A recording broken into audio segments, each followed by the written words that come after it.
नमस्कार दोस्तों, स्वागत है आप सभी का हमारे यूट्यूब चैनल में। तो दोस्तों आज हम लोग एसएससी हिंदी की सीरीज़ 2 करने वाले हैं। अगर सीरीज़ फर्स्ट आपने नहीं देखी है तो हमारे चैनल पर जाके देख सकते हैं।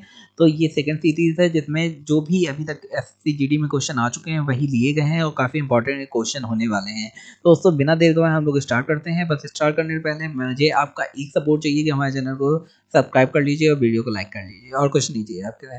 चलिए स्टार्ट करते हैं। सबसे पहला क्वेश्चन है निम्नलिखित में से एक तत्सम शब्द छांट कर लिखिए।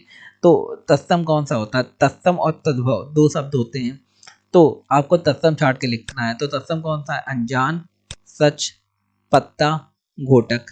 घोटक माने क्या होता है? घोटक माने घोड़ा।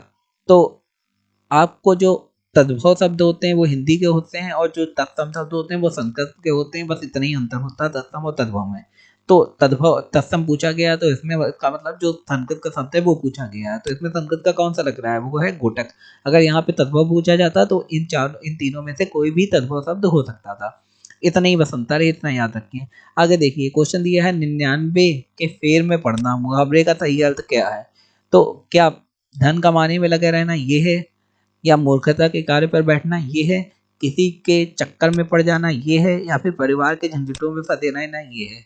तो 99 के फेर में रखना, तो इसमें सबसे पहले देखिए नंबर आ रहा है 99 के फेर में पढ़ना। तो मुहावरा उसी से निकालते हैं कि मुहावरे में कुछ ना कुछ क्लू तो दिया होता है।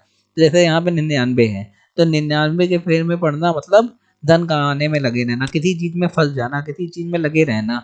तो किसी के चक्कर में पड़ जाना, आप इसमें कंफ्यूज मत होइएगा, ये नहीं होगा क्योंकि यहाँ पे 99 नंबर दिया है तो फिर आप धन कमाने में लगा के आएंगे। आगे देखते हैं। जो किसी भी पक्ष में ना हो, वाक्य खंड के लिए एक शब्द होगा। एक शब्द पूछा गया है, तो क्या विपक्षी है, या तटस्थ है, निरपेक्ष है, या फिर पक्षहीन है? तो जो किसी के पक्ष में ना हो वो तटस्थ होता है। तटस्थ माने क्या होता है? जो ना लेफ्ट का है ना राइट का है। विपक्षी जो लेफ्ट होता है, जो निरपक्ष किसी के पक्ष में नहीं, या फिर पक्षहीन जो किसी के पक्ष में नहीं। लेकिन जो उसका सबसे सही अर्थ होता है वो होता है तटस्थ। तो आप तटस्थ लगा के आएंगे, बाकी सब गलत हो जाएंगे यहाँ पे। आगे देखते हैं निम्नलिखित में से शब्दों का विषम समायोजन कौन सा है? विषम माने जो सबसे अलग है। तो रस्सी तद्भव शब्द है, या सरकारी फारसी शब्द है, या लीची तुर्की शब्द है, या पुरोहित तत्सम शब्द है? तो जो रस्सी है वो तद्भव शब्द है। तत्सम और तद्भव आपने पढ़े होंगे, अगर आपने पढ़े हैं तो आप तुरंत आंसर देंगे कि रस्सी तद्भव शब्द है। आगे देखते हैं। डॉक्टर शब्द का आ ध्वनि किस भाषा से आई है? तो डॉक्टर, डॉक्टर आ निकल रहा है, तो ये कौन सी शब्द किस भाषा से आई है? तो आ वो है आई है अंग्रेजी भाषा से। और आपको पता ही होगा कि अंग्रेजी में हम लोग बोलते हैं तो वही डॉक्टर में और उसी से आया है। आगे देखते हैं कुंजर का अर्थ क्या होता है? मूर्ख होता है, कि हाथी होता है, कि बंजारा होता है, या फिर गवार होता है? तो कुंजर में आप गवार मत लगा के आइएगा, आप बंजारा मत लगा के आइएगा, या मूर्ख मत लगा के आइएगा। अच्छा आप इससे भी देख सकते हैं कि अलग कौन सा है। देखो मूर्ख, बंजारा या गवार तीनों में बहुत ज़्यादा अंतर नहीं है। सबसे ज़्यादा अलग कौन सा? हाथी। तो इसका आंसर सही हाथी हो जाएगा। ये भी एक तरीका देखने का है, बस नजरिए की बात है, थोड़ा लॉजिक लगाना है। सामान्य वर्तमान काल का उदाहरण बताइए। सामान्य वर्तमान काल मतलब प्रेजेंट टेंस, इसका उदाहरण पूछा गया जो अभी हो रहा है। तो सीमा बाजार जाती होगी, ये फ्यूचर की बात है, भविष्य की, तो ये नहीं होगा।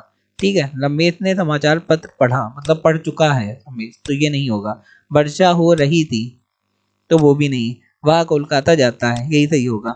वो कोलकाता जाता है मतलब अभी जा रहा है कोलकाता, तो ये प्रेजेंट टेंस की बात है, तो यही आंसर हमारा सही हो जाएगा। आगे देखते हैं। पशु शब्द का विशेषण क्या होता है?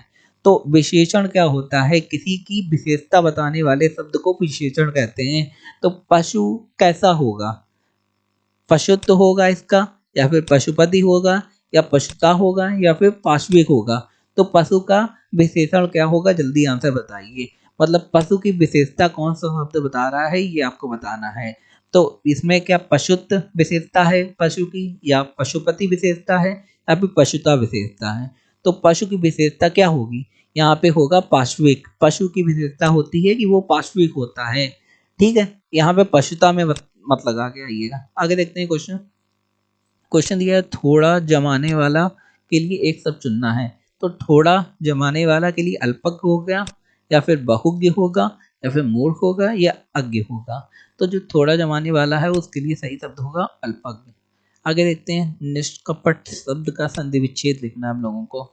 तो निष्कपट में कैसे कैसे निकल रहा है, निष्कपट, तो नि और कपट को जब हम लोग जोड़ देंगे तो हमारा आ जाएगा निष्कपट।